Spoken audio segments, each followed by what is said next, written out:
Hello, everyone, and welcome to episode 226 of the NZXT podcast, the official podcast of the NZXT community. This podcast is recorded live on Fridays at 10 a.m. Pacific Standard Time on the official NZXT Twitch. It is available to stream on demand on Apple Podcasts, Spotify, and SoundCloud. My name is Mike Kim, and before I introduce our very special guest, I just want to give a quick shout out to Intel for helping us sponsor the NZXT Intel Club. I'm wearing the little shirt. If you guys want to go to nzxt.co/club, or exclamation point club in the chat. You guys can join the NZXT Intel Club. You guys can do quests, which is like following our social media, commenting on one of our posts, joining us in our Discord events, or right now, some people are able to get some Poochie points while watching the actual stream. And like I said, you can get Poochie points out of doing the quest, and those will be entered, or those would be returned for entries into our monthly giveaway. I know, I don't know if he's here. GT Beaker, he just won the PC, which is super dope. So you guys can win an NZXT Intel PC every month. We give away. We have some Chippy and Poochie plushies right here that you guys can also win, and you guys also win some NZXT Club shirts that I'm wearing right now. So go to nzxt.co/club or exclamation point club in chat and join on in. Alrighty, I think that's it for the announcements for me, so I'm going to go ahead and introduce our very special guest. Introducing a creator who decided to build his first PC and film it, and gained 100,000 followers before he was even done with it. He's the swaggiest sneakerhead I've ever seen, husband to a lovely wife, and a father of even lovelier 4 children, though he considers himself the fifth child, not to mention a full-time assistant clinic manager at a hospital. Guys, that's insane. All the way from the Bay Area, everyone, please welcome Jason, aka HapaThunder. Can you introduce yourself to our audience and tell us what you're all about? Yeah, so thanks for everybody tuning in. My name is Jason. And yeah, lovely intro. Thanks so much, Mike, for that. Of course. Yeah, so just excited for this opportunity and to get to share my experiences with everybody. Yeah, so we're gonna, like we do with every single person that we had on the podcast, we're gonna start from the beginning, where it all started. So first of all, how did you get into gaming and tech in the beginning? Yeah, I mean, I was introduced to video games like super early on. As a kid, with a mom working full time, I was in after school programs. I remember vividly the after school program had an Atari that was just there for everybody to play. So, that little one joystick and playing the game. So very early on, I was introduced. We got a Nintendo for the house, playing classic games like Kung Fu, Mario, Duck Hunt, things like that. Super fun, playing with my sister at the time. And yeah, really, really, really early on got introduced, and then kind of progressed through, the different consoles as I got older. What was like the number one game that was like, this is on repeat pretty much the entire time? I mean, I really liked Ninja Gaiden. Yeah. I mean, like the very first OG game, like that was like my thing. Yeah, I love that. Just pretty much any Mario game, really. Super Nintendo, Super Mario World, classic. Yeah. How was it like gaming? Because I know back then, like now gaming's kind of like usual, it's okay. How did your like family feel about there's their kid just like glued to the TV for hours on end? Were they okay with it? Were they like, I hate gaming? I mean, classic Asian mom, very kind of like, hey, you should be in the books right now and not glued to the TV. But I mean, I wasn't outside getting into trouble, so I don't think it was a bit of a problem. It wasn't that much of a problem. So yeah, I really had no like issues with not being able to play. So yeah. Yeah, as long as you're doing your schoolwork, they're like, as long as he's doing okay in school, that's fine. Exactly. Yeah. So as you grew up gaming, like what were like the games and consoles that you kind of evolved from? So you had Atari, NES. Did you go into like other type of consoles? Like, did you get to Xbox or PlayStation, or did you strictly stay with like Nintendo? Yeah, no, I mean, definitely was Nintendo early on because I feel like they were just kind of the kings at the moment, like the early '90s. Um, but then I got introduced to like Super Nintendo after the NES, and then a family member had a Sega Game Gear, which was kind of like the handheld. I mean, I think it used like 8 AA batteries or something crazy, and it would like die super fast.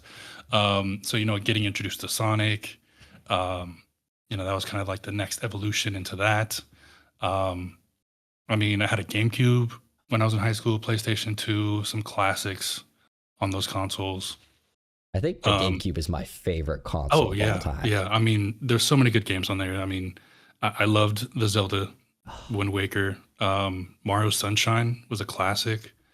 Um, I personally liked some of the sports games um, like NBA Street Volume 2 was a good one. I just loved the music, the tracks on that, and just the ability to dunk all crazy. And Blitz, like just slamming on people, and yeah, it was so fun back in the day. I'm glad you. SSX Tricky was a huge one for me too. The snowboarding, Oh, that's a yeah, good one. I'm glad you mentioned that's a good Super one. Mario Sunshine, though. That is Yeah, officially my favorite game of all time. So I'm glad someone here also has appreciated the beauty of it. Like everyone loves, the standard Super Mario, but Super Mario Sunshine will always have that place in my heart, man. oh Oh, yeah. let's see. Oh yeah. So you're playing on all these, games, mainly Nintendo, which is that's what I also grew up with, GameCube, DS, and stuff like that. What like you guys, you are a tech content creator. You have every type of tech that anyone would dream of having. So like how did you get from just playing video games to kind of this era of content creation? I mean, I've always been a gamer. Love playing games. But I've always been a bit of a creative, like on my personal side. Like I was really into sneakers early on, so shoes, and then my love for sneakers and shoes kind of turned into my love for customizing sneakers. So I would paint on sneakers, I would kind of deconstruct them and soul swap, and I would do kind of these things. And then by me doing these things, I also posted it on social media. So initially, early on, my early introduction into content creation was I was kind of a sneaker head influencer on YouTube. So I was like a sneaker influencer um, or a sneaker YouTuber. So I would kind of review some shoes and talk about the releases and things like that. So that was like my first introduction into content creation. And then it kind of evolved, right? I started having a family, and then I wanted to really document their lives growing up, so they can look back on something and saying, hey, like instead of having these pictures, now I have these vivid memories of videos that you created and things like that. So I did that, and then yeah, somehow the stars aligned, and right place, right time, and became this tech influencer I am today. Yeah, Yeah. I mean, you have one of the I think honestly, you have one of the most interesting like ways of getting into content creation, because a lot of people are like they had this plan, right? They're like, I want to be a tech influencer, like this is my thing, and then it happened. For you, it just kind of came about. So I'm going to go a little bit into it. I am showing off on your Twitter from 2019. This has been a long time, but I brought up your you're customizing your Bloodline Air Jordan 1s, and I love the look of it. So guys, for those that are here getting into content creation and everything like that, you do not have to start off in that specific niche. You can slowly grow out of it, or something evolves from it, and this is sick. We're gonna get a little bit into your sneakerhead stuff, because I am also a little bit of sneakerhead as well, so we'll definitely talk a little bit more about that. But first of all, you're making content creation, and you're making these things from sneakerheads to documenting your family. Well, first of all, how did the name HapaThunder come from? Like, what was the reasoning behind that name in the first Yeah. place? Yeah, it's a pretty funny, interesting story. So for those who don't know, the term Hapa means someone who is partial Asian. Um, my mom's Korean, and my dad is Irish. So just by me being who I am, I'm Hapa. So that kind of where that term came from. But the term HapaThunder as a whole came from um, someone who gave me that nickname when I was playing rugby. So I was on a rugby team in San Francisco, probably like mid 2010s, and usually when you become an official member of the team, they kind of coin you with a nickname, and obviously they knew I was Hapa, so Hapa came from that. But the Thunder part was the interesting part. So in rugby, you're wearing like soccer shorts, small shorts. So they're like, dude, you got some thunderous thighs. Like, so Hapa Thunder, half Asian, thunder thighs. So that's where it came from. And it just kind of stuck, and it was kind of a fun little story to tell when people ask. Have you ever had to explain the reasoning behind your name to like other brands or anything like that? Or No, no? luckily no, because they might be a little turned off by that. But no, but it's luckily I haven't had to explain to brands, but it's just an interesting story when I get to tell it. So I actually kind of want to go a little bit into that. So you did some rugby. You're going through your time in school. You, for those that are not here, he is not a full-time content creator. You also you're a husband and a father, but you're also a full-time assistant manager at a clinic, or assistant clinic manager at a hospital, correct? So like, Right. first of all, how did you get up into healthcare in general? Yeah, I mean, it's funny, like in high school, you kind of aspire to be a certain thing or have a certain job. For some reason, I always wanted to be a nurse. It was just kind of one of those things where I was like, no guy in high school is usually like, I want to be a nurse. But it was just something in the back of my head that I wanted to do. I mean, mind you, I went to school and went to college for business, so I didn't really have nursing kind of in the forefront of my mind. I went and played football in college. I had a great experience, and then it wasn't until a few years into the corporate world that I was like, you know what, this is really not for me. Um, so I went back to school and then got a nursing degree. So I'm kind of following that path. Now I'm on the administrative side of healthcare. So yeah, I'm kind of, you know, in both worlds kind of thing. Wow. So Yeah. so you started off as like, business school, then you're like, this isn't for me. I'm going back. How was that like talking to your family and stuff like that about, hey, this isn't for me. I'm going back. Was there some pushback, or was it like, go for it?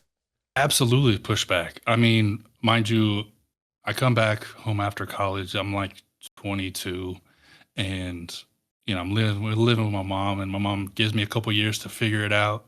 And she's like, at a couple years, if you don't have it figured out yet, uh, she kind of gave me an ultimatum. She's like, you live into my house, you got to live by my rules. So it's like, hey, I respect that.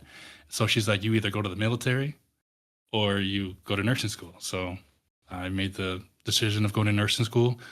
Fun fact is, me and my wife were in the same cohort, so we were basically nursing students together, and that's where we met. Oh, that's so awesome. It all works Yeah, out in the end, it all right? works It out. It all all works works out. out in the end. Like you're like, I don't think this is for me. It's something in the universe, but like, you know what? I think this is Yeah, the right way for you to do it. And look at that. It all works out in the yeah, end. That's so yeah. awesome. But it was crazy. Like getting out of college and wanting to do the corporate thing. I really wanted to work for Nike.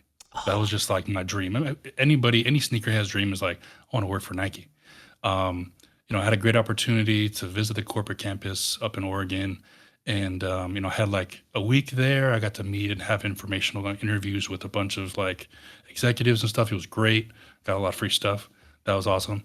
Um, and then applied for a few jobs, didn't get in, so I decided to go the retail route. So I was a lead at one of the retail shops, and it just didn't work out. Going retail and trying to work your way up to corporate is not the easiest route.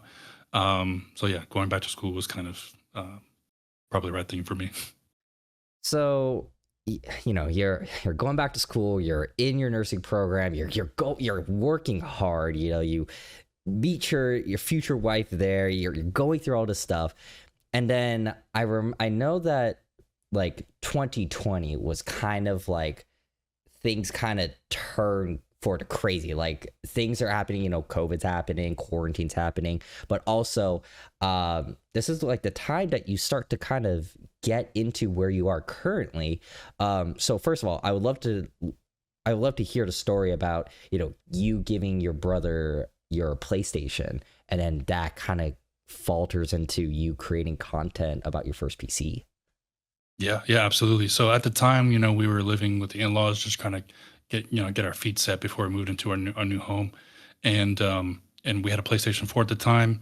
We would all game on it. You know, it was great. Kind of share it as a family. But when I moved, my brother-in-law asked me if he can keep it, and I was like, well, you know, this is dear to my heart, but sure, you can have it, right? So I was kind of left with the decision of like, hey, the new consoles are coming out, PS5, Xbox One. Like, what should I do? What console should I go with? And then the funny thing is I actually asked one of my coworkers who was kind of into PC gaming, kind of what his thoughts were. And he was like, man, like if you really have the budget and the time, you should really look into building your own PC. So then I went down that rabbit hole of what parts to get, what is good, what is not, aesthetically what I would like, and I decided to just go for it. I was like, you know what? Hey, this is a risk I'm willing to take. It's definitely the more costly decision, but you know, it got me to where I am today. So essentially, I was, you know, I built this PC, and in a time where PC components weren't all that cheap at the time, and I decided to go with an all white build, which obviously has a bit more of a tax just for even getting white components. So I think the fact that I was building a very high end computer at the time where not a lot of people were doing it, and aesthetically it was probably one of the cleanest builds that I've seen. It was just kind of like a perfect storm of, you know, me being able to share that with everyone. For whatever reason, I decided to get on TikTok and document the process of the computer build. I think I did about a 6 part series back when you know, there was no editing apps and everything like that. I was just doing it directly in the app itself. Uh, video the videos were like a minute long, and yeah, it just kind of happened, and it was awesome. I actually, because you know, I do my research on my guests and everything like that. I have the first ever Oh no. TikTok video you made, and it is like quintessential. Like this is the first like TikTok I've made. So I want people here to know that, you know, if your TikToks aren't great or your videos aren't great, like you will evolve throughout this time. So I just want to show people, you know, this is from October 17th of 2020. Gosh, that's coming up on 6 years ago from the day you started posting TikTok, which is crazy. Yeah. I just love how this is like the old school TikTok. Like the caption is, "My name is Jason. This is my first post on TikTok. Hashtag for you, FYP for you page. Follow me." Like quintessential, and I love it. But oh, the music's also very nostalgic too.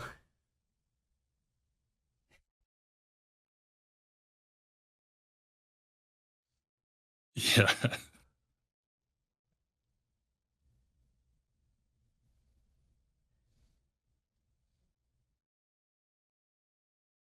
Like I love how different your styles have changed. We'll go a little bit into like how your thing evolved, but I always love bringing back like the first ever TikTok or YouTube video people made, because people go like, "Oh my gosh, what was I doing? Like now I would never do something like that," right? But it's great for people here.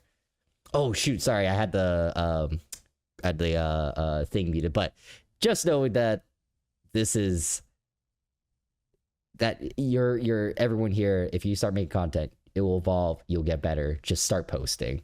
um So, first of all, did you ever expect you to grow so much so fast? Not at all. Not at all. I was literally just kind of randomly decided to start, had no expectations whatsoever.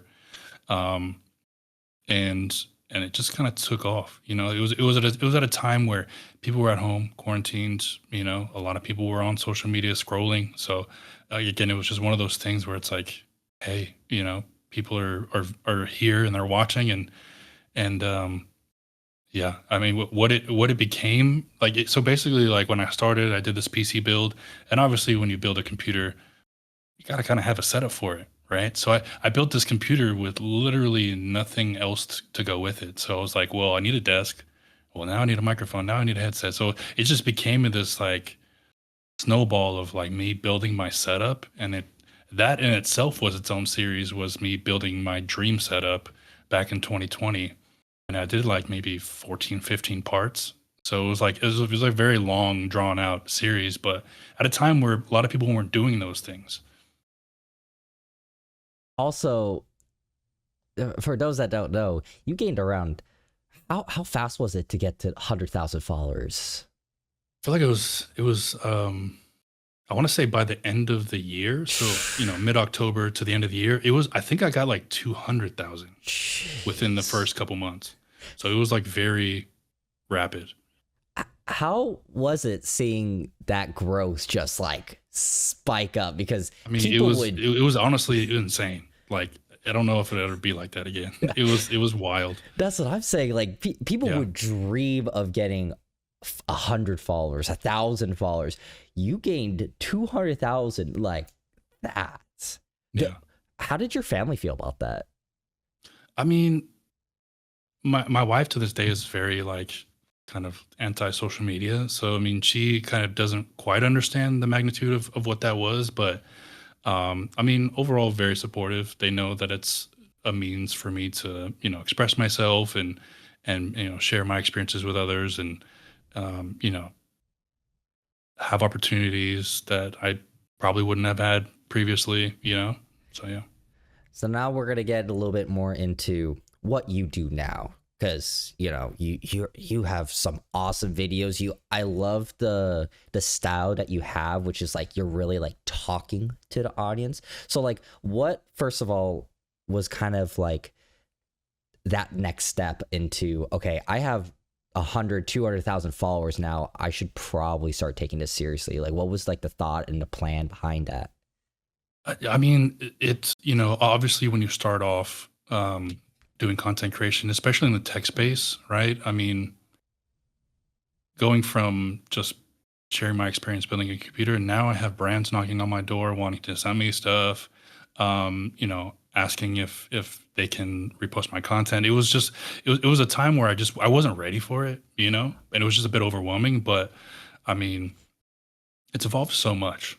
I mean, especially just me being in the space for 6 years. It's evolved so much, and I've grown so much, and yeah, obviously there's ups and downs with it. Um, but yeah, yeah, I would love, and I love asking this question because hopefully people that are here listening or watching, they are starting their content creation journey and they're not necessarily knowing what to do next. Walk me through how you decide to make a video for, let's say, like a keyboard that you love or a brand deal. yeah. I mean, like I said, the content's evolved so much. I mean, just for context, right? I mean, yeah, I've been making these videos for 6 years, but I still film on my phone and I still edit on my phone. So a lot of Oh, people think that I have these nice setups, these nice computers, and yeah, I have a nice camera, but I always go back to my phone, and I always go back to editing on my phone just for the simple fact that it's just accessible, right? Um, as you know, and as the viewers know now, I I'm always on the go. I'm constantly working. I'm constantly with my kids. I'm out running around. There's never really a time where I can sit down at my desk and focus on something, right? If I do have to make a video, okay, I give myself maybe 30 minutes. Let me just knock out the filming part, and then I'll get to the edit whenever I have the chance on my phone. So it still kind of blows some of the other content creators when I meet with them or when we, get together. They're like, "Oh, what editing software are you using? What platform are you editing on?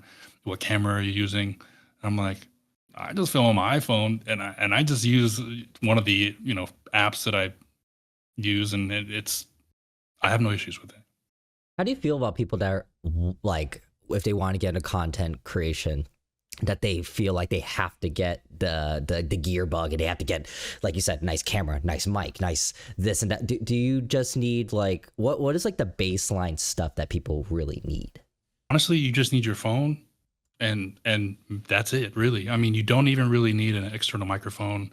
Like, you can get like one of those little wireless mics for your phone if you really want to, if you want your audio quality to be a bit better. But a lot of people just whip out their phone and film. You don't need anything extra. You don't need anything more than what you have in your pocket. I mean, even to this day, I've spent thousands on gear that I really don't use, right? I mean, even when I'm like, the camera that I'm using now, it's a Osmo Pocket 3. So I mean, yeah, it's like a $400 or $500 camera, and it literally just sits here. It's a gimbal camera for action, and it just sits right here on my desk. I don't use it for what it's intended for. When I could probably just use a regular mic, webcam, and it'd be okay. I have a $5,000 Sony camera that I bring out every once in a while, but I always go back to my phone. And that's what I should stress to people who are wanting to get in to content creation or in the tech space, that you don't really need a lot. You have it all within your pocket. That's something that I would love to learn is, how do you decide like what type of video needs to be made? Do you like script it out, outline it? Oh yeah, yeah. Okay, so you do a Yeah, lot of yeah. So I time. mean, I Okay. mean, for the content has evolved so much. When I first started out, it was literally whip my phone out, press record, and I'll talk while I'm filming, right? Mm. So it'll be the audio plus the video in the same clip, and then I would have to cut it like that. But now, obviously, I have dedicated cameras, microphones, things like that. So um, how I usually go about making a video is I script it out. So I usually write a quick script that I know is going to be roughly about a minute. Um, and then I'll do a talking head piece like this, where I would basically read the scripts and talk into the camera. And then I would, if I'm filming a product, say like a keyboard or a GPU or what have you, then I'll film B-roll, and then I'll just basically add the B-roll bits into my talking headshots, and that's essentially my video. Nothing too crazy, and I don't do any like out of the ordinary like shots or anything like that. Mind you, I just don't have much time to get super creative, and I have a very short window that I can try to fit these into my day. Um, so yeah, that's kind of how I go about it. I script it, and then I film the talking headshot, film B-roll, and kind of piece it all together. And actually, I would love to talk about that. Sage actually had a great question about it. Is, people think that when you want to get into content creation, you're like, I'm putting every little bit of time into it. I'm staying up all night, but you have a full-time job, you have a family, you have a wife that you have to actually like communicate and talk with and hang out with. How do you do that? Like, how do you make time in your day to make all these contents and keep up with your TikTok account and everything like that, and your hundreds and thousands of followers? I mean, I wish I had more time to spend on it. Obviously, I love making content. I love being creative. But I have to also look and say, hey, I have a family. I have someone, I have little people that I need to support, right? I have 4 kids, and they're all under the age of 10. So I have a 10-year-old, a 9-year-old, a 5-year-old, and a 1-year-old. So it's very busy, very crazy, chaotic in the house. But yeah, I just so I'll kind of take you through my day. So I work a full-time job. Um, I commute really far, so my job is about 65 miles. And if you're dealing with Bay Area traffic, it's like 2 hours each way. So I'm going basically hour and a half, 2 hours to work. I work 8 hours, and then I take about hour and a half to 2 hours to get home. So I'm literally out of the house 12 hours of the day. I don't get home till about 7. At that point, if I have a video that I need to make or want to make some content, I have to then have dinner with my kids, hang out with my family, put them to bed, and then make some content. So it's not until like, the night hours, 11 o'clock, 12 o'clock, that I actually have to fit that in. And then I go to bed, start the next thing, go back to work. And then it's fit in editing throughout the day when I can, because I literally do it on my phone. So it's, I could do it between breaks and lunches and things like that. So that's my day to day. And then the weekends is when I can really do some bulk, filming and content. But then again, that's the time that I want to spend with my kids. So it's that balance of, giving my family the time, but also keeping up with the content and making it still, a passion of mine. Yeah. How do you balance it? Like, is there like a thing like, okay, if I spend an hour here, I'll do it, or is it like family first, I'll figure it out after? It's usually family first. It's always been like that. I really want to like, be present with my family and make sure that, my kids know that I'm here and with them. And then, content will come, you know. Um, it's always been that way, Obviously, I don't make the quantity of videos that I used to make, because at a point in time, I think I did like 2 videos a day, right? Oh gosh. I'm doing like maybe with 2 videos a week. So I mean, it's slowed down quite a bit, just because responsibilities have became more like serious. Yeah. A question that I love asking, because people think like, you have 500,000 followers on TikTok. Like, you have hundreds of thousands of followers. You're getting brand deals left and right. Everything's all peachy keen. Like, nothing is terrible. But I know, and, I relate to it. Burnout is such a huge thing, especially with a family as well. So have you ever felt burnt out before? And did you ever like consider just like walking away from like content creation in general? Yeah, absolutely. It is for sure a thing. Burnout is real. I mean, I get burnt out at work. I get burnt out at home. I get burnt out with content creation for sure. But it's just, being able to take breaks, give yourself that time where you can reset, I think is important. Um, you don't have to take long breaks, right? I mean, sometimes I go like a month without making a video, but I sometimes stray away from taking that long to make a video. I mean, mind you, I work under a talent agency now, so I have a brand manager, so it kind of does all the back end stuff for me, which is awesome.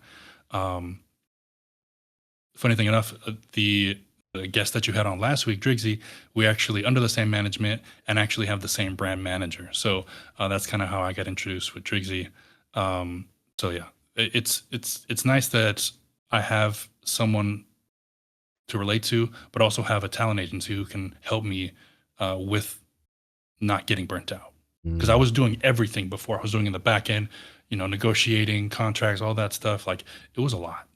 That's Sure. actually a great question for people is, when should you consider like, finding help, either finding an agent to help you out with, or help finding like an editor or something like that? Yeah. When should you probably consider, finding that extra thing before you, overscale too much? Yeah, no, I think maybe the turning point would be like if you find your time is more valuable, then like you're spending a lot of time doing a lot of the stuff that people don't see, right? To where it's taking away from you actually creating, actually making the content. Then at that point, you might want to consider getting some help, whether it be someone to help you write the scripts, someone to help you edit the videos. Even to this day, I still edit all my videos and all that stuff, so it takes a lot of time. But and it's also very scary to try to ask somebody to replicate the videos that you're trying to make in your head. So I still haven't went down that path of figuring out if I should get an editor or not. But um, I mean, even just working with a talent agency, I've been with them for I think 2.5 years, almost 3 years, I think, and it's been great. They do all the back end stuff. I don't have to worry about it. I have more time with my family. I have more time making content. Um, yeah. And I mean, mind you, they take a percentage, but that's great. I don't mind that because it relieves so much off of my shoulders. I think there's a certain time where like you said, time is more valuable than getting every little bit of profit. Like there's a time where it's like, I need to like, time is something that you can never replace. Money will always come back. You can always make it, but I think spending time with your family is such a huge thing. Sage actually had a great question, which was like, you work for a talent agency, you have brand deals that are like, you have to be like, hey, we need this thing by this month or in 3 weeks or something like that. How do you handle, taking a break and going on vacation and doing that stuff? Like you said, sometimes you won't post for, sometimes weeks on end, but, some people are like, I need to post every single day to get the algorithm and get as many views and stuff. Like, how do you handle that? I mean, it's always a bit difficult to try to juggle everything, you know? Yeah, sometimes brands give you a decent amount of time to figure it out. Some brands are like, "Hey, I need this in a week," you know? But at the end of the day, you gotta always just get it done, and the best way to avoid any issues with you having to reshoot or having to make any edits is just follow what they ask, right? I mean, if they ask you to say a few things in it, say it, right? And make sure you just kind of, I mean, they obviously chose you for a reason because they like maybe the style or what have you. Just stick to what you normally do what they ask, and that's pretty much it. Um, yeah. This is like my favorite part of like learning about content creation is you working with brand deals, and people here, they love hearing about this because in Sure. their head, oh, you give me free stuff and I just, yeah, that's how it works, that it's just easy. There's a much difficult side to brand deals and then asking for it. So I'd love to go into that aspect of working with an actual brand or business. So first of all, like, how do you get these brand deals in the first place? Do you reach out to them? Do they reach out to you? And how does that process go from them talking or you talking with them to getting a video out and then you also getting the product? Yeah, I mean, early on, it was a lot of free product for promotion, right? I mean, it was a lot of like, I mean, when you're starting off, it's like, why wouldn't you want free Yeah. stuff, right? Like, why wouldn't you want a free keyboard or a free microphone or what have you? Um, so at that time, it was like, man, I will make a video or two for you for that product, no problem. Mhm. I get a free keyboard, absolutely. But then it comes a turning point where it's like, hey, well now my time's a little more valuable, and you know and some brands are paying me, but now you're asking for free, so it's that becomes a bit of an issue where it's like starting to ask for money or compensation, or asking for what their budget is, and they're asking what my current rate is. Me figuring out what my rate is has always been one of the hardest things, right? Like, what do I value my content, and how much would I tell brands like they should pay for my content? It's always been like a thing because who knows? I might charge a certain amount, but another creator would say, "Oh, I'll take it for free." So that kind of it's a bit tricky, you know. That's why it's also important to have someone like a talent manager who can navigate those situations and help me get the money that I would essentially have a difficult time asking for myself. Um, but yeah, it's always good to appreciate the free stuff early on. Now again, I for me a lot of times when I'm making videos, it's a bit hard to make videos that aren't paid now just because of my time, and I want to make sure that if I'm spending time away from family or work, that I'm getting essentially paid for it. But it sucks that most of my videos are like paid, and essentially like advertisements. But um, yeah, I can't complain because it's essentially a way for me to be able to provide for my family outside of what I do, on a 9 to 5. Um, yeah, I actually, that's something that I think a lot of content creators kind of have an issue with, which is like you said, it's hard to say no to free stuff, and sometimes they pay you to do something like that. How do you know when to say yes and when to say no to a certain thing? it's tough because sometimes that dream brand is gonna knock on your door and they say, "Hey, I would love to send you free stuff, but we don't have a budget right now." Right? Then it's like, what do I do? Like Most of the times I mean, right now it's a bit tricky, so I would most likely turn it down. But sometimes I'll be like, hey, you know what? Let's do something free, and then go from there, and then see where it leads us. Kind of build that relationship. It's important. A lot of these brands want to build relationships, which is super important, right? Because they want to build trust that they can count on you to make a video for them, and yeah, and then eventually it'll turn into something more fruitful for both parties.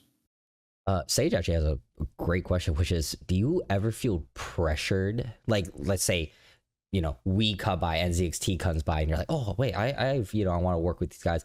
Do you ever feel pressured to say like yes to the brand, even though it may be something you may not be like super knowledgeable in, or you don't want to introduce your audience to?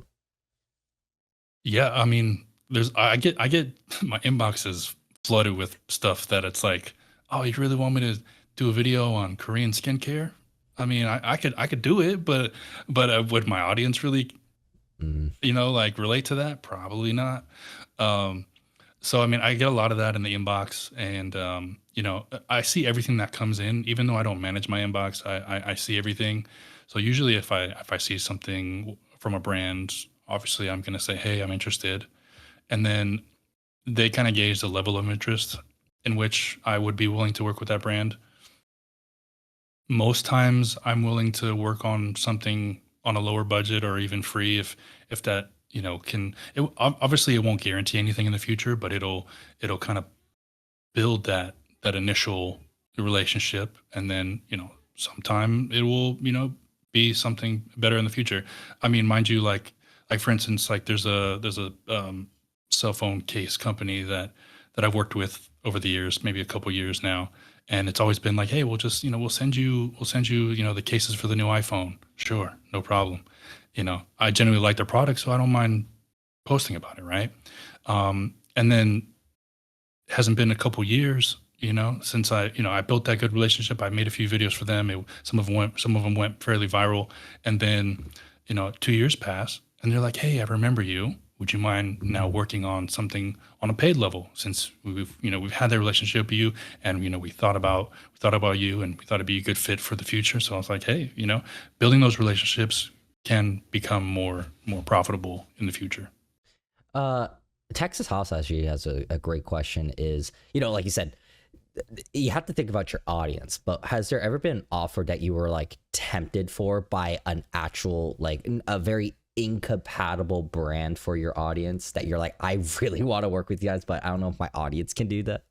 You know what? Like I've always been a bit of a anti AI, not Hmm. necessarily like AI, like services or like apps that offer AI things, but more just like, hey, we want you to post like an AI generated video to promote our brand or something like that. Hmm. And most of the times these AI brands they have a decent sized budget, Oh right?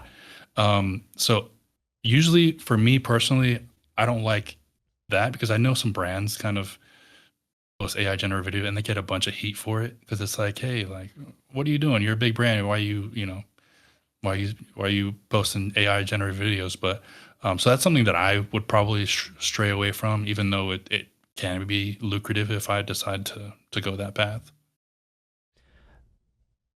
That it's tough, right? Because Yes.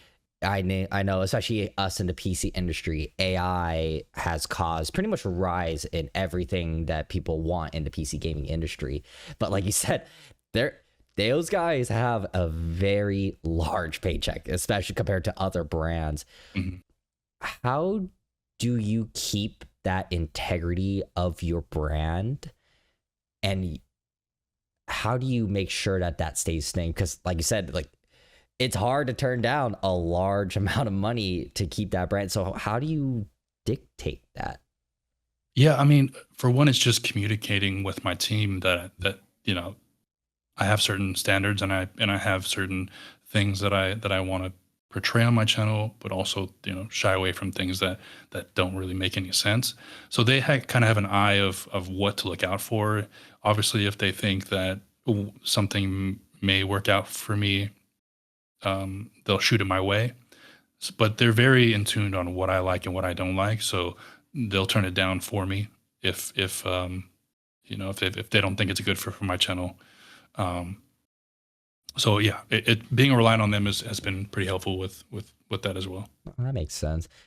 Yeah. Something that I love asking as a brand ourselves, what is something that brands do that they get wrong when they work with creators like you guys? If they get it wrong, Mm-hmm.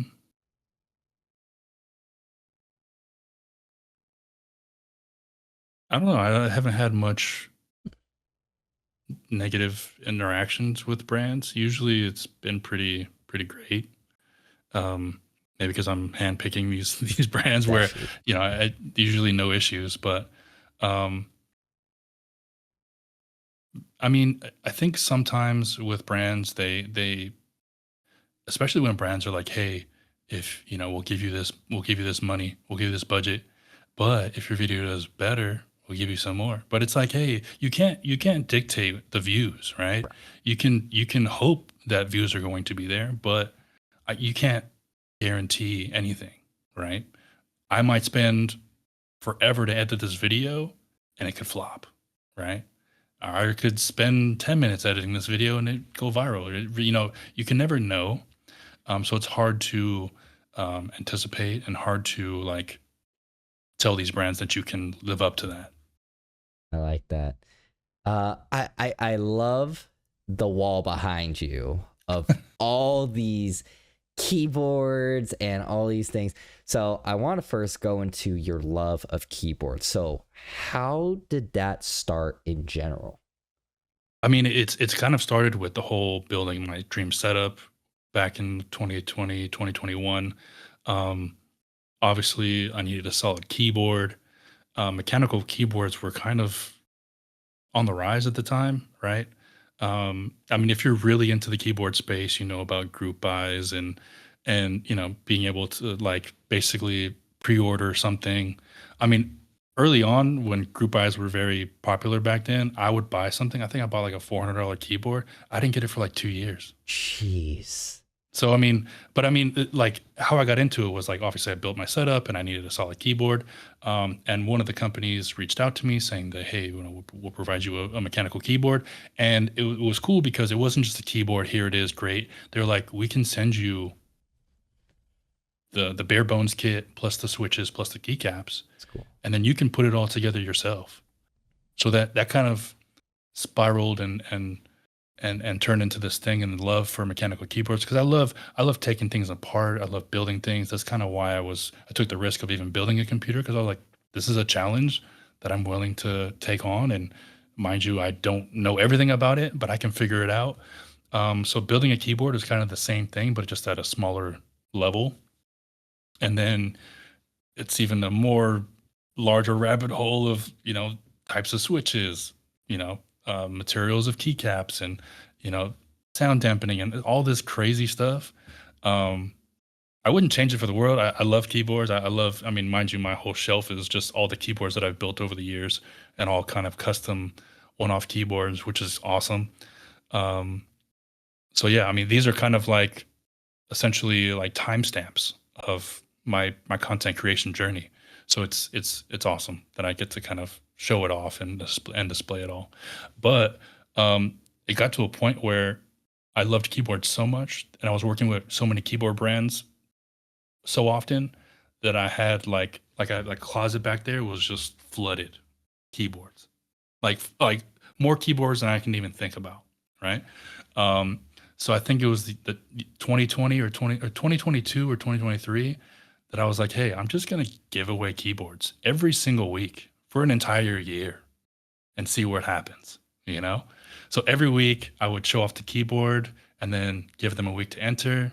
And then every Friday I would essentially pick a winner and then on to the next week. It was great. It was awesome. Yeah, I actually have that video of the first one. You're right. January 2nd, 2023 was your 52 weeks equals 52 keyboards. And you thought I was playing. The rules will be simple. I'll announce the giveaway on Monday. I'll pick a winner on Friday. Pick a winner on Friday. Like, I love the idea that you're like, I'm going to start giving away these things. How successful was the 52 keyboard giveaway? Yeah, I mean, it was the whole purpose of it obviously was to give back to the community, right? I mean, I have all this, I don't need it, right? I mean, yeah, I could probably sell it on Facebook Market and make some money, but I really didn't want to do that. And I really wanted to just give back. So I decided to do it as a way to give back to the community, but also find a way to kind of grow my platforms, my channels. Obviously, as you can see through most of my channels, TikTok is obviously the biggest audience. So the goal was to kind of grow the other platforms, right? I mean, at the time of me starting that weekly giveaway, I was at basically 0 YouTube, 0 Instagram. Like I didn't do any of the other platforms. I was like TikTok, and that's the only thing. So it was a shift that I was trying to grow basically the other platforms, mainly focusing on YouTube, because I was like, hey, I'm gonna post these shorts every week, kind of gain, hey, some of the ways to enter is to follow my YouTube. And yeah, I probably, gained most of my following from these giveaways, for the most part. Yeah. One thing that I love keyboards too. Like I built my first keyboard, got the whole kit. I also waited for, I think, 2 months when I pre-ordered some of my switches. For those that do not understand why making your keyboard is so awesome and so like gratifying, like what do you think they are missing out on? I mean, it's hard to explain, because like when you have a really nice keyboard and you're typing away on it, it just feels so nice, and the sound is just so nice to hear. And then when you really get into it, you get to like understand how it feels, not only how it looks, but how it feels, how it sounds. And then when you're typing all the time, it's you want something that you enjoy, right? You don't want some kind of mushy membrane keyboard that you don't really get much enjoyment about with. So if you're able to tailor that, make it feel how you want, make it sound how you want, make it look how you want, it especially when you're interacting with it every day, it makes total sense to start customizing a keyboard. What is your favorite keyboard that you've ever made? Ooh. Hmm. That's a good question. Just trying to look back there. There's some good ones. There's some good ones, actually. There was a Tfue inspired keyboard that I made. Like right here, let me get it.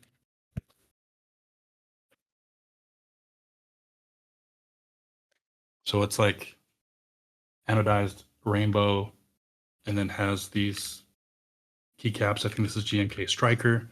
So it's very Tfue inspired keyboard. So I think this was kind of cool to make. As you can see, it's pretty crazy. Fingerprint magnet. But I mean, that's a good one. Some of my favorite keyboards is this one right here. Oh my gosh, this one's like 10 pounds, I swear. This one's super nice. Wow. One of my favorite keyboard creators, his name's Alex Odos. He designed these keycaps. So these are one of my favorite keycaps of all time. This keyboard, also another fingerprint magnet. You can see all over the place. My kids love pressing on these keyboards, by the way. They come in and they're just at the bookshelf, just clacking away, right? So, I mean, this is an awesome one. This is an awesome one that I like. But I mean, my keyboard preferences have obviously evolved over time, right? In the very beginning, I was like 60% gaming keyboard, gotta have it as small as I can so I can have the most maximum space for my mouse. And then it's like, now I just want full-size keyboard so I can work and play, work on like hybrid. So I need my numpad. So it's different. I'm glad that you brought up the Tfue inspired one. Actually, this is like one of the my favorite videos you made of the $3,500 Tfue custom keyboard that you made for, I think it was like $400 or something like that. I think that's something that people do not realize. Like, you do not have to spend thousands of $1,000s on a custom keyboard. You can make one relatively cheap, and these things last. I mean, you made this 2 years ago, and it looks as pristine now than it did back then. So these things last a long time. Highly, highly recommend people to build your own custom keyboard because it is awesome. And like mechanical keyboards have evolved over time so much. Like I remember back in the day when I first started, you had to do so much to a keyboard to make it sound halfway decent, right? You had to lube everything. You had to tape mod, you had to add foam, like all this crazy stuff. But now keyboard brands have gotten so good to where you can get all these mods for essentially super. You can get a really good sounding keyboard for under $100. Oh man, I remember trying to lube up keys and then ending up going too far in, and then it just sounds like a squishy. And I'm like, dude, I remember starting off, and I'm like, I had no idea what I was doing. And like you said, now it's so easy to. You can literally just be like, oh, I like the sound of that. Order it, and boom, you just put it together. And yeah, like switches come pre-lubed now, and yeah, it's definitely a crazy space. I mean, it got to the point where I was getting so many switches in. I was building so many keyboards that like I started streaming, doing like crafting streams where I would build keyboards, and I found enjoyment with that because I didn't feel pressured to like game at a high level in front of people. I could just chill, talk, build a keyboard, and it was just more of a vibe. Definitely. That is it on my questions. I'm gonna go ahead and transition us into my favorite segment, which is rapid fire questions. So Okay. I'm gonna ask you. Don't worry. I'll start off easy, and we'll start to go lean more into the. Oh, this is a very interesting one. So first of all, what is your favorite Pokemon of all time? Favorite Pokemon of all time. I mean, I started out when Pokemon was when it started, right? I mean, I remember getting my first Pokemon card. I remember getting my first Pokemon game. It was Pokemon Yellow with my Game Boy Color, Atomic Purple Game Boy Color. So I mean, and I remember going to a card shop and getting my first holo base set packs and stuff. Like my first ever holographic cards were base set Blastoise, base set Alakazam. So getting those cards, I think they were at the time they were like charging $10 or something, which nowadays is you have to pay thousands for a card like that. But favorite Pokemon, I've always been like a Gen 1 fan, right? Classic, Charizard, Dragonite, Umbreon, it's always been those. Mewtwo, Mew, right? Pretty much Gen 1. If you could own one of these Pokemon, any Pokemon in real life, what would you decide? I always love asking this question because people go like, oh, I really like my favorite one, but then some people go like utility based, functional. Like I've always wanted I don't know if, I mean, I would definitely just have it more of like a household pet type of thing. I don't know, something cute that kids could play with, I guess. Maybe, it'd be like a funny one, like a Psyduck. Oh. Just like a funny, quirky, I don't know, kind of, I don't know, just like a funny character just to have in the house. That'd be funny. I think that there would be so much laughter just brought in from Psyduck, just being confused, running to walls on accident. It'd be pretty funny. That's a good one. Fortnite, almost a decade in. How much have you spent on the Fortnite store? I don't know if I want to disclose that. No. No, I'm just kidding. I mean, like, obviously, Fortnite's been that game for almost a decade now. And it's funny because I started playing Fortnite like around the same time I had kids. So like my oldest is around the same age as me playing Fortnite, which is crazy to say. But I mean, mind you, I've probably spent thousands on the game, right? I mean, probably if I could really quantify it, maybe like 4,000 to 5,000 just on cosmetics alone. I mean, it got to a point where I was trying to get all the rare skins, and the only ways you can get them would be like on the secondary market. People were selling codes and stuff. So, I mean, mind you, my locker is pretty stacked with a lot of these exclusive like console based skins and I'll tell you one story, Fortnite related, pretty crazy. So back when the Galaxy skin first came out, the Galaxy skin was exclusive to a Samsung Galaxy phone, and the only way you can get it was redeeming it on that new phone that came out that year. It was only one per phone that you can get. So what I did was I took the day off. I went to stores that had the phone on display, and I redeemed it from a phone that was on display in a Walmart. But the trick was you had to play 5 games on that phone in order to get so I was literally like 2 hours playing at a kiosk phone to redeem this cosmetic, but I got it, and it's a funny story to like say like, hey, I could have either bought a phone for $1,000 and got the skin, but I just spent 2 hours in a Walmart and got it instead. Did anyone stop you at any time? Like, wow, this The guy's the, been the here for a while. workers were like, "What are you doing?" And I'm just like, "Oh, I'm just checking it out. Like, don't worry about me. I'm just dropping in, killing people like on the mobile device." And it was funny though, because like sometimes they have like restraints where you can't take the phone out. But it was funny because like I logged into my account and everything, and in order for me to log out, I had to like press the corner of the screen, but it was blocked by the restraint. So I had to ask one of the workers and say, "Hey, can you take out this phone so I can log out of my account now that I have it redeemed?" It was just one of those things. It was awkward, but it was so worth it. So, I mean, it worked out in the end, right? So worth it. Yeah. Now I have a funny story and a really exclusive skin. What is the best sneaker of all time? Best sneaker of all time. Oh, that's tough because again, my sneaker preferences have evolved so much. I mean, now that I'm a dad, I'm just like, oh, I love New Balances now because they're just more comfy, I'm right? wearing New Balances right now. Exactly, right? So I mean, it's changed so much, right? I mean, I've always been Nike through and through, Jordan. Obviously, when Kanye went to Adidas, I was huge Yeezy. Who wasn't, right? Ultra Boost, and then now I'm kind of in my comfort bag with New Balance and Asics and things like that. But I mean, I love the classic Jordans. Growing up, always wanting retro Jordans as a kid. Jordan 11 is always a classic for me. Jordan 1, can't go wrong with a Jordan 1. I probably have like 20, 30 pairs of just the Jordan 1 by itself. My closet is it's my sneaker closet now. So I was like, that's only my sneakers. So, yeah, it's always going to be like a classic retro Jordan for me. What is the one grail that you would love to have? Would I love to have? Like it could I've appear had a lot right of here, right in front of you. Oof, my grail sneaker? I mean, maybe something crazy like an Air Mag or something. Or like I always loved Back to the Future, right? I've always been a fan of Marty McFly and riding the hoverboard and things like that. So I think auto lacing sneakers, So cool.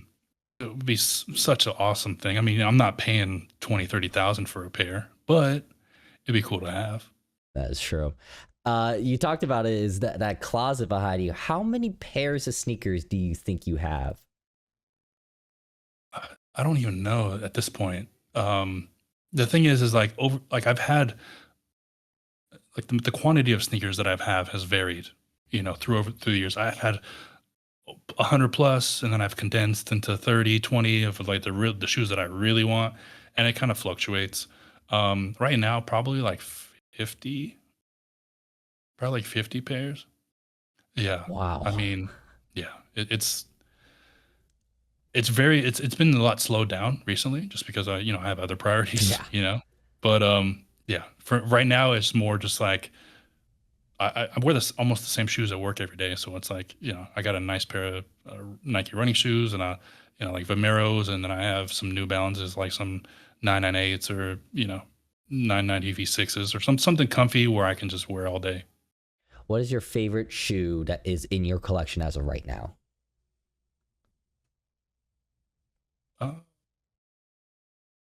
I'm on the hunt for. I mean, I've been trying to collect all the Travis Jordans, Travis Scott Jordans.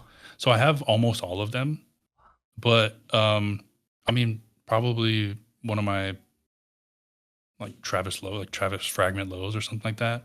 Classic white blue. Oh yeah. Cream sneaker, right? Yeah, so probably that.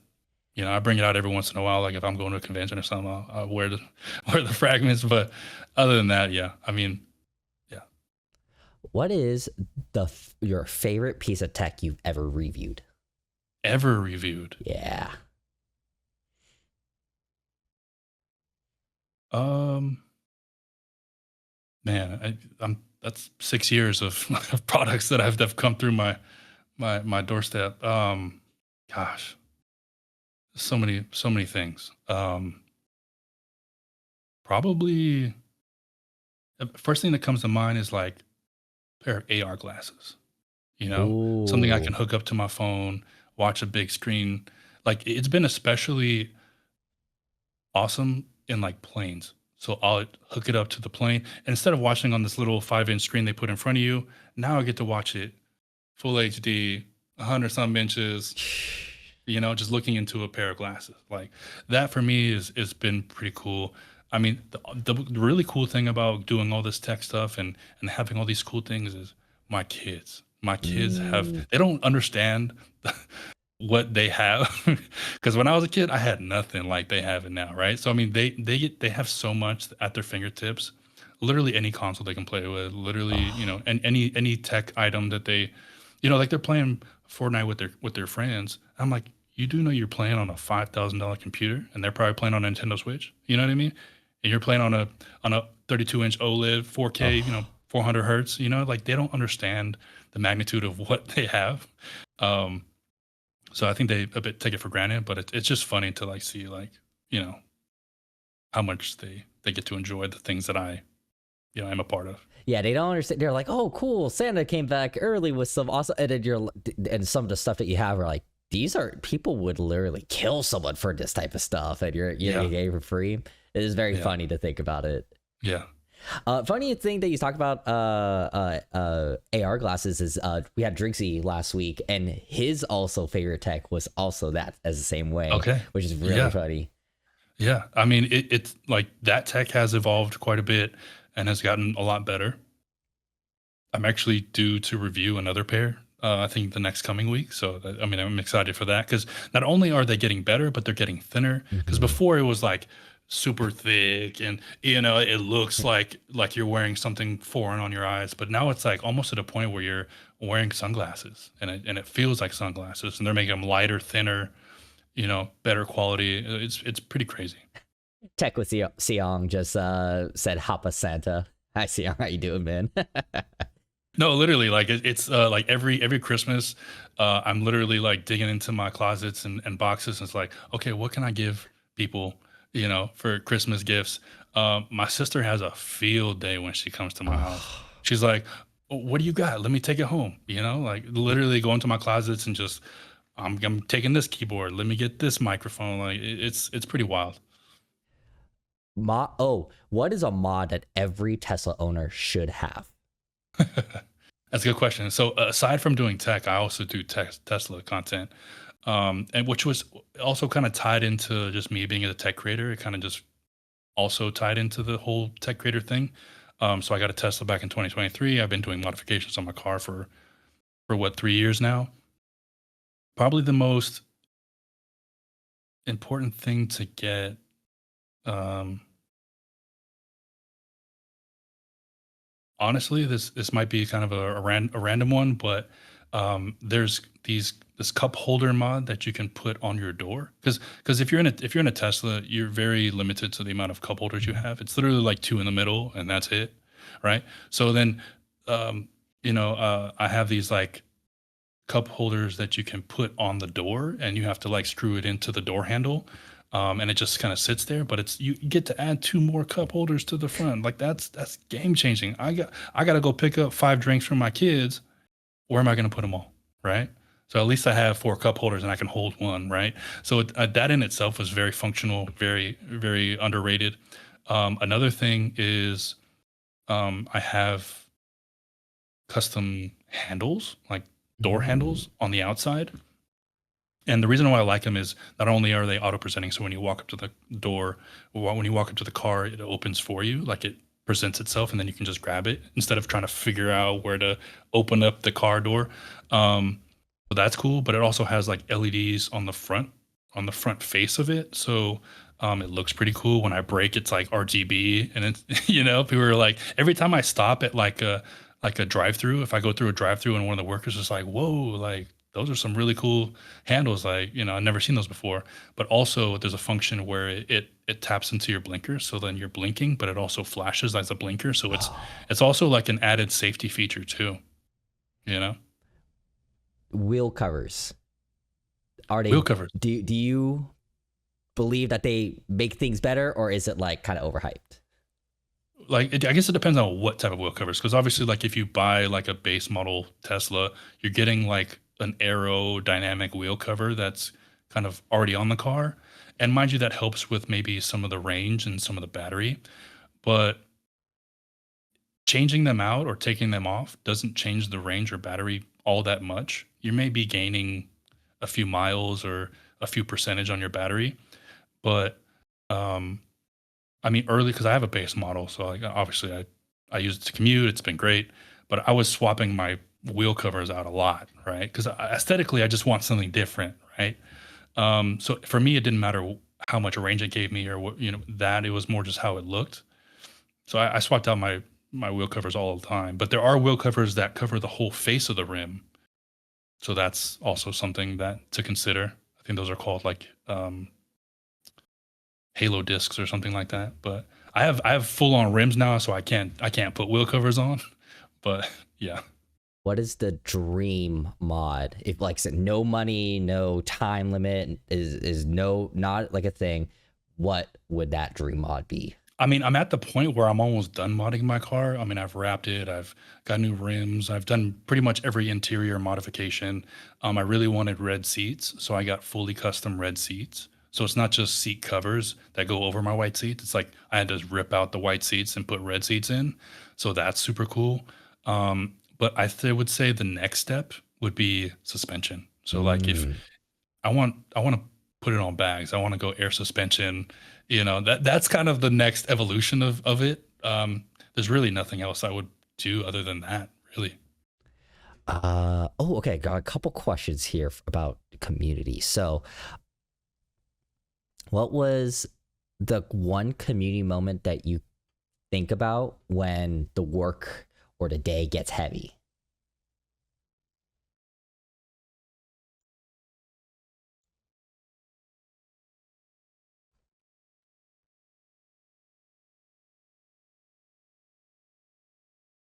It's a bit of a tough thing. I mean,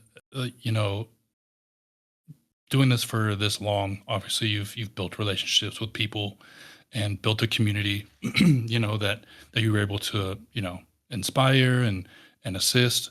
I mean, any chance I get, I try to help the community, whether it be me doing giveaways or maybe even just saying, if someone reaches out to me asking for help, I'm there to help, right? I mean, it's a lot of the stuff you don't like people don't see because it happens on the back end, or they're reaching out to me maybe because they have tech questions or things like that. But just me being able to help either with their setup or with tech questions. It's funny, like I'm like the designated IT tech guy at work now because they're Yeah. just like, oh, like tech. Like I'm having this computer issue. Can you help me out? Right? Nonstop. Do I get those questions? I'm just like, man, they really need to just like pay me more. I'm like the IT guy now too. Um, no, but it's just really helping the community out when otherwise I didn't have a community to do this for, right? So it's being able to help out. Sometimes someone will reach out and be like, "Hey, like I really need this." And I'm like, "Well, I can't send you a computer, but I can see how I can help with your build, sending you some fans or something." Because I have just sometimes I have a surplus of computer parts, which is not a bad thing. What is your favorite or funniest moment of your community that you will like laugh about for years on end?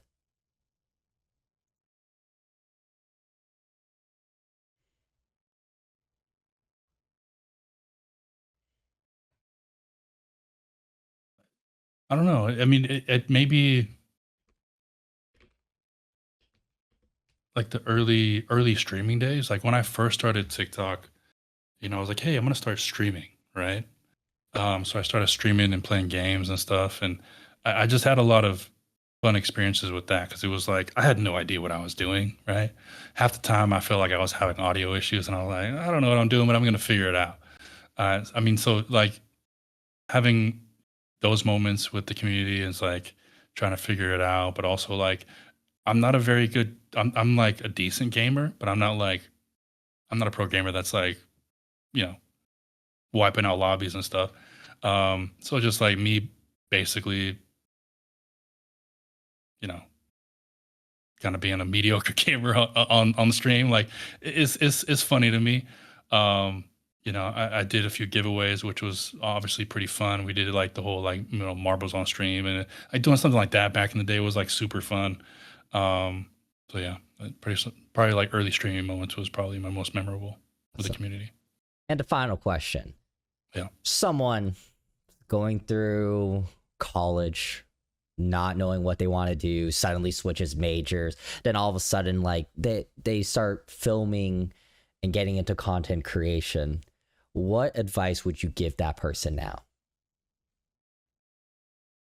I mean, I would just say don't give up. Like if this is what you want to do or if this is something that you want to pursue, like don't think that you can't do it, right? I mean, mind you, this tech space has changed so much. The bar is always set so high because a lot of these Instagram people who are photographers and stuff, videographers, they've made their way into short form and they're just killing it, right? So the bar is set very high. I myself am not very cinematic. I try to be, but it's like I do what I can with what I have. So it's just being able to understand that your content doesn't have to be perfect, doesn't have to be super cinematic. Because and I guess don't compare yourself with others because you guys are not the same, right? Um, and just stay consistent. I say stay consistent. Um, Even though I'm not the most consistent, I try to stress that because I've been doing it for 6+ years now. It's like I've stayed consistent in that aspect where I haven't gave up my dream, right? I haven't gave up this thought of being this tech content creator, maybe potentially doing it full time, right? I mean, mainly the reason why I'm not doing it full time is because I have dependents and I need a steady job to bring in that steady income. And the thing with content creation is the money isn't very consistent, No. right? You'll have some months that are great, and some months where it's like, oh man, I haven't done anything as far as like making any money or building any brand deals with the making money. But yeah, I would just say don't give up and just work with what you have. I love that. All right, that is it for the questions. I'm going to go through one quick announcement and then I'll hand it back over to you, Jason, about if you want to reveal anything. You don't have to reveal anything. If you want to, you're more than welcome to. But first of all, thank you guys for joining us. The NZXT Intel Club is popping right now. So special thanks to Intel for helping us sponsor it. Because of them, we're able to give you guys so much free stuff. We got this shirt here. We got plushies. You can see Poochie right behind Jason right there. We're giving away stuff like that and a monthly NZXT PC, which is super, super dope. One people that I see all the time in community, JT Beaker, just won the PC, which is super awesome. So you guys can go to nzxt.co/club, sign up, participate in our community to earn Poochie points, which is our little mascot right there. And then you guys can basically enter into these giveaways. So the more points you earn, the more entries you get into the giveaway. So I would start ASAP to get more points and more entries into the giveaway. Now I'm going to hand back over to you. Is there any exciting projects you're working on? Any events you're going to? Anything like that you want to shout out to the community? Yeah, I mean, this year's been pretty crazy for me. I mean, I had CES in Vegas early this year. I went to Taipei for Computex in the summer in May. I think the next big thing would be PAX. I'm going to be going to PAX West. That's fun. So that's going to be pretty cool. I've never been to a PAX. I know Driggsy is very he does PAX every year. I think he goes to both East and West. Like that's his thing. He loves it. So being able to like be in that space is going to be really cool. And just I really feel like it's feel like this is, even though I've been doing this for quite some time. I feel like it's always fresh and it's always new to me. You know, um, yeah. For me, I'm just hoping to travel more and build these relationships with these brands. Currently, what do I have going on as far as any things coming my way? AR glasses. I have a new AIO that I'm throwing in the PC. Um, yeah, that's pretty much it right now. Just excited. Where can our listeners find you online?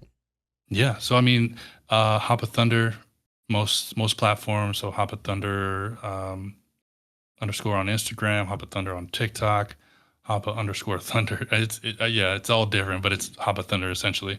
You can always go to the link in bio, and all my socials are on there as well. It's just in the one stop shop for that, as well as any other links to anything else. But yeah, that's pretty much it. HapaThunder on everything. And for the final one, any final thoughts you want to give to our audience?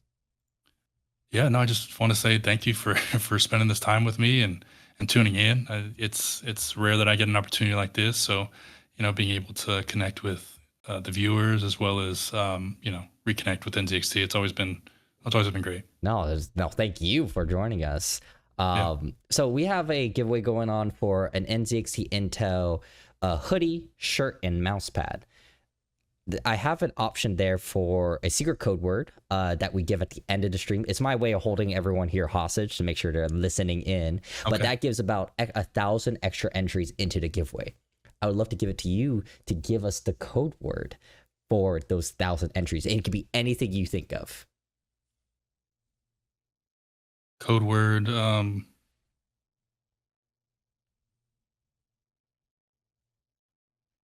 was gonna say Hapapoochie. HapaPucci. I love that. I love asking the code words because people will they're like, oh, what do I do? HapaPucci. I love that. I am updating the code right now, guys. So there it is. Please refresh your gleams. It is HapaPucci for the 1,000 extra entries into the giveaway. That is it for the NZXT podcast. So thank you guys for joining us. And remember, tune in live on Fridays at 10 a.m. Pacific Standard Time on the official NZXT Twitch. And don't forget to listen to previous episodes on Apple Podcasts, Spotify, and SoundCloud. If you have any questions for us, send an email to podcast@nzxt.com or tag at NZXT on social media platforms. Thank you so much to HapaThunder for joining us today. Awesome podcast. And I hope everyone here has a very safe beautiful start to August. We're hitting fall, everyone. My favorite season. Have a good weekend, everyone.